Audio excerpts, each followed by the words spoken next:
Dear student, अभी तक हमने देखा बीए पार्ट तृतीय में आधुनिक भारत का इतिहास, जिसका कोर्स हम पूरा करा चुके हैं, जो हमारा पेपर फर्स्ट चलता है बीए पार्ट तृतीय में।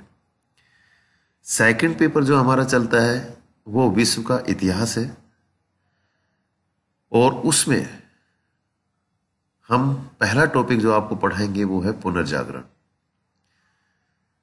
तो सेकंड जो आपका भाग है बीए पाठ तृतीय का, उसके तहत पूरे विश्व के इतिहास में पुनर्जागरण, धर्म सुधार आंदोलन, औद्योगिक क्रांति, जर्मनी का एकीकरण, इटली का एकीकरण, रूस की क्रांति, वाणिज्यवाद, आर्थिक मंदी, चीन की साम्यवादी क्रांति, तो ऐसे बहुत से महत्वपूर्ण टॉपिक्स होंगे जो आपके पढ़ाए जाएंगे और जो आपको सिलेबस में भी है।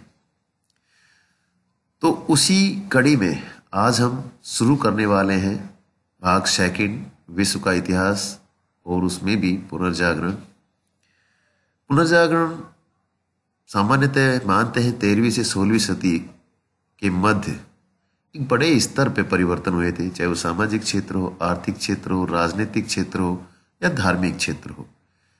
क्योंकि जो प्राचीन काल से जो एक धर्म के बंधन में, रूढ़िवादिता के बंधन में जो समाज बटा हुआ था, मानव एक उसमें फंसा हुआ था, तो उससे निकलकर इसी एक बड़े स्तर पर इनमें चेंजिंग होता है और धर्म का स्थान एक मानव केंद्रित समाज ने ले लेता है, और जो भी मानव से गतिविधियां संबंधित जो भी होती है उस पर पूरा फोकस किया जाता है। तो वो सभी क्षेत्रों में होता है, चाहे सामाजिक हो, राजनीतिक हो, आर्थिक हो। तो पुनर्जागरण के आज का जो हमारा होगा उसमें हम उसके बारे में बताएंगे पुनर्जागरण क्या है, विभिन्न इतिहासकारों के अनुसार कुछ डेफिनेशंस होगी, किस प्रकार होगी, और आखिर पुनर्जागरण की शुरुआत किस प्रकार होती है, तो उसके क्या क्या कारण रहे हैं। तो यही चीज आज आपको हम बताएंगे, तो ध्यान से सुने। पुनर्जागरण जो है एक रेनेसा, इंग्लिश नेम है रेनेसा, ये फ्रेंच भाषा का शब्द है जिसका शाब्दिक अर्थ होता है पुनर्जागरण। और ये सर्वप्रथम इटली के लेखक हुए हैं वैसारी। उसने 16वीं शताब्दी में भवन निर्माण कला, मूर्ति कला आदि में क्रांतिकारी परिवर्तनों को ही रेनेसा या पुनर्जागरण शब्द से संबोधित किया था। ठीक है, सबसे पहले आपको बता दिया है, ये क्वेश्चंस भी पूछे जाते हैं कि पुनर्जागरण शब्द का सबसे पहले प्रयोग किसने किया था, वो था वैसारी, इटली का। 18वीं शताब्दी में फ्रांस के विद्वान दिदेरो ने अपने एनसाइक्लोपीडिया में तत्कालीन विश्व में नव सर्जित कला तथा साहित्य के लिए भी रेनेसा शब्द का प्रयोग किया है ना। तो एनसाइक्लोपीडिया दिदेरो का था, जो फ्रांस का था, उसने भी इसी में यही कहा है कि जो नव सृजित कला है और साहित्य में जो परिवर्तन हुए हैं उसके लिए उसने रेनेसा शब्द का प्रयोग किया है। अब सामान्यतः हम देखते हैं कि यूरोपीय इतिहास के संदर्भ में एक काल जो आपको बताया गया है कि 13वीं से 16वीं सदी के मध्य का काल बहुत महत्वपूर्ण माना जाता है पुनर्जागरण के लिए, और आधुनिक युग का आरंभ भी यूरोप के पुनर्जागरण से माना जाता है। बच्चों, ये हम विश्व के इतिहास के संदर्भ में बात कर रहे हैं, है ना। आधुनिक भारत के इतिहास अगर भारत के संदर्भ में बात करते हैं तो वो एक अलग चीज है, क्योंकि हम मानते हैं सामान्यतः 1761 के आसपास से मानते हैं, या 1757 की क्रांति उसके बाद मानते हैं। लेकिन यहाँ पर जो आधुनिक भारत, आधुनिक विश्व की शुरुआत होती है वो पुनर्जागरण में से मान सकते हैं यूरोप में। खैर, 14वीं-15वीं शताब्दी से यूरोप में जिस एक नई विचारधारा का प्रवाह शुरू हुआ, विशेषकर साहित्य हो या कला के क्षेत्र में हो, उस पर प्राचीन यूनान और रोम की सभ्यता की पुनर्प्रतिष्ठा का काफी असर था। तथापि बहुत सी बातें सर्वथा नई भी थी और जिनका प्राचीन यूरोप से कोई संबंध उस समय नहीं था। तो ये सब चीजें इसमें आती है। तो ये तो एक शब्द के बारे में बात हुई है कि जो रेनेसा शब्द है और उसमें क्या चीज है उसके बारे में बताया गया था। पुनर्जागरण का अर्थ हम अगर देखें पूरा विस्तार से, तो पुनर्जागरण एक बुद्धिवादी एवं उदार सांस्कृतिक, धार्मिक, सामाजिक, आर्थिक तथा राजनीतिक विचारों का एक आंदोलन था, जिसमें वैज्ञानिक जिज्ञासा की प्रवृत्ति, कला एवं साहित्य में मानवतावादी भावनाओं और संवेदनाओं की अभिव्यक्ति को केंद्रीय स्थान प्राप्त था। परिणाम स्वरूप आविष्कार, अनुसंधान और आलोचनात्मक वैज्ञानिक प्रवृत्तियों का व्यापक प्रसार होता है और मध्यकालीन संकीर्ण रूढ़िवादिता एवं अंधविश्वासों पर आधारित बंधनों से मनुष्य इस समय स्वतंत्र हो जाता है। मानव जीवन की विभिन्न पक्षों का सूक्ष्मता से अध्ययन अगर करते हैं और उनकी भावनाओं एवं प्रतिक्रियाओं को विभिन्न कला क्षेत्रों में अभिव्यक्ति प्रदान की जाती है। इतिहासकार डेविस भी ऐसा मानते हैं कि पुनर्जागरण शब्द जो है वो मनुष्य के स्वतंत्रता, प्रेम, साहसी विचारों एवं भावनाओं को अभिव्यक्त करता है। इसी प्रकार हेनरी लुकास भी ऐसा मत मानते हैं कि पुनर्जागरण से आशय जो है वो मध्यकालीन विचारों के तरीकों में परिवर्तन है, क्योंकि जो मध्यकालीन जो विचार था, जो धर्म केंद्रित था, उसमें ही बहुत बड़े स्तर पे परिवर्तन जो हुआ था, उसको ही इसने आधार माना है लुकास ने। तो ये तो था एक पुनर्जागरण का अर्थ, और जो कुछ इतिहासकार थे उसने उसके बारे में कुछ बताया है। हम देखते हैं कि पुनर्जागरण की क्या क्या परिस्थितियां उस समय रही थी। ऐसा मानते हैं कि पुनर्जागरण कोई एकदम से नहीं हुआ था, आकस्मिक नहीं था, बल्कि एक अनेक घटनाओं तथा विचारों के परस्पर संपर्क का आदान प्रदान का सामूहिक परिणाम था। और इसके लिए उपयुक्त परिस्थितियां निम्नलिखित रूप से हम जिम्मेवार मान सकते हैं, जिसमें पहला है धर्म युद्ध। धर्म युद्ध के बारे में जो हुआ था यूरोप में, वो उसके कारण ही यूरोप वासियों का अरबों से संपर्क हुआ था, क्योंकि जेरूसलम को लेके हुआ था। अरबों ने यूनान तथा भारत के साथ निकट संपर्क द्वारा जो ज्ञानार्जन किया, उससे ईसाइयों की संकीर्ण एवं रूढ़िवादिता आस्थाएं ध्वस्त हो जाती है ना। धर्म युद्ध के बारे में बताया जाता है कि जेरूसलम को लेके हुआ था, और यहाँ से जब यूरोपीय वासियों का अरबों से संपर्क होता है, तो अरबों ने यूनान तथा भारत के साथ निकट संपर्क द्वारा जो ज्ञानार्जन किया था, उसे ईसाइयों की संकीर्ण एवं रूढ़िवादी जो सोच थी, आस्थाएं थी, मान्यताएं थी, वो ध्वस्त हो जाती है। और इसी संपर्क से ईसाइयों की गणित, कंपास और जो कागज बनाने की कला है, उनसे भी परिचय यहाँ कहीं ना कहीं होता है। तो एक ज्ञान का जो आदान प्रदान वहां पहुंचता है।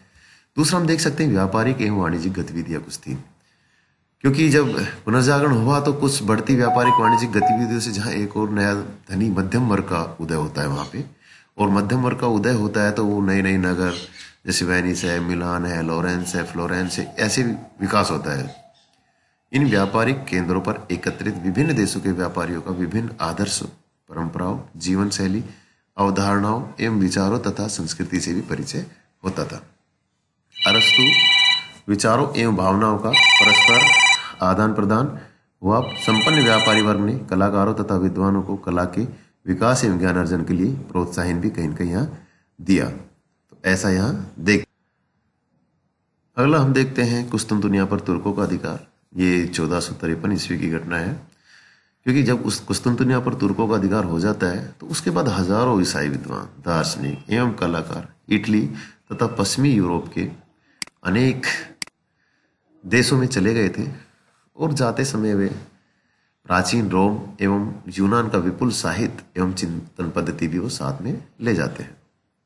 और ऐसा माना जाता है कि बहुत से लोग वहां से गए थे, लेकिन एक अकेला कार्डिनल बेसारियोन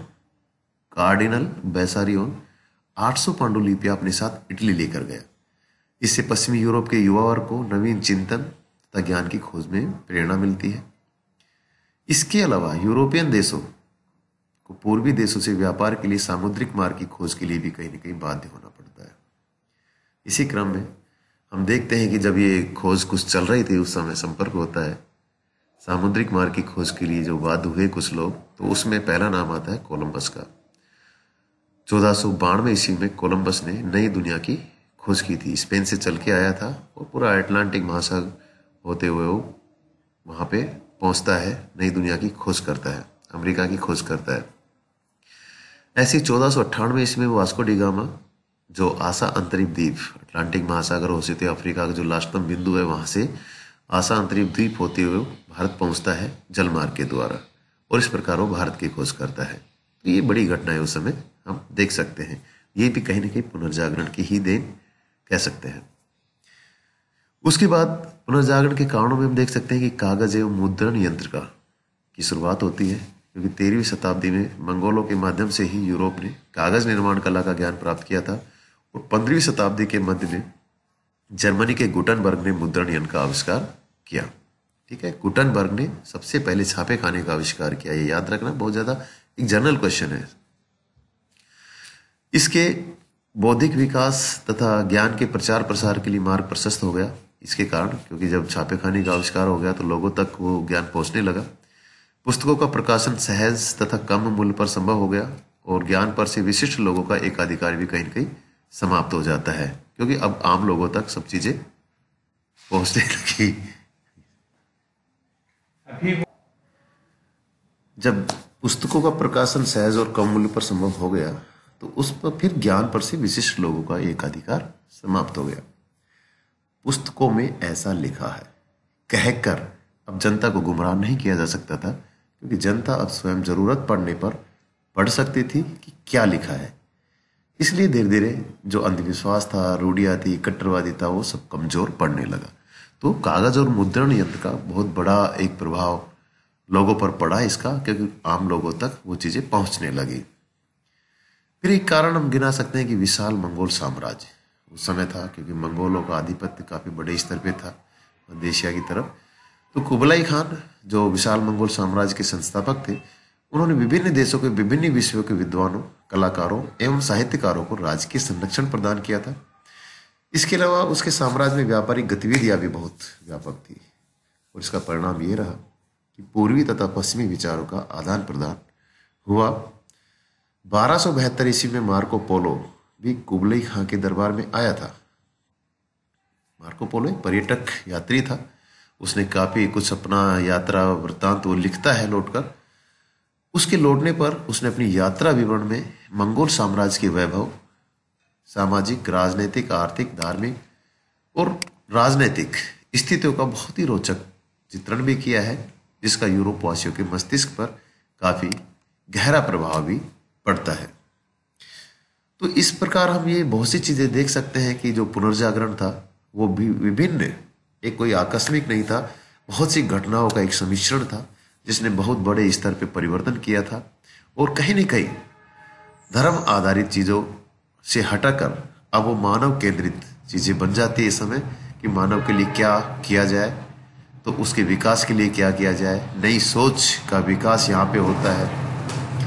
कुछ देखते हैं कि जो यूरोपवासियों का अरबों से संपर्क होता है, तो वही अरबों ने यूनान तथा भारत के साथ भी संपर्क स्थापित किया। आपस में विचारों का आदान प्रदान होता है और जो ईसाइयों की संकीर्ण और रूढ़िवादिता आस्थाएं थी वो सारी धीरे धीरे ध्वस्त होती है।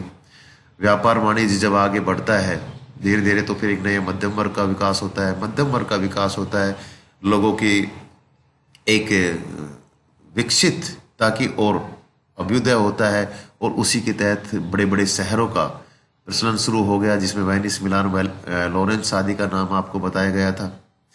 अरस्तु जैसे विद्वानों के जो विचार थे उनका भी आदान प्रदान अन्य क्षेत्रों से हुआ। और उस समय जो मध्यम वर्ग से निकल के जो संपन्न व्यापारी वर्ग आए, तो उन लोगों ने भी कलाकार और विद्वानों को भी काफी आश्रय देना शुरू कर दिया था। फिर आगे देखा था कि जब कुस्तुनतुनिया पर तुर्कों का अधिकार होता है तो वहां से बहुत से लोग चले जाते हैं और प्राचीन रोम एवं यूनान का जो विपुल साहित्य और चिंतन पद्धति है वो भी साथ लेकर जाते हैं। और उसके बाद कुछ सामुद्रिक मार्ग की खोज के लिए कुछ लोग निकल पड़ते हैं, जिसके क्रम में ही अमेरिका और भारत का जो खोज होती है। बाद में हमने बताया था कि किस प्रकार एक छापे खाने के आविष्कार के बाद एक आम लोगों तक सूचनाएं पहुंचती है। तो ये एक सामूहिक परिवर्तन यहाँ पे हम देख सकते हैं और यही बहुत से पुनर्जागरण के कारणों में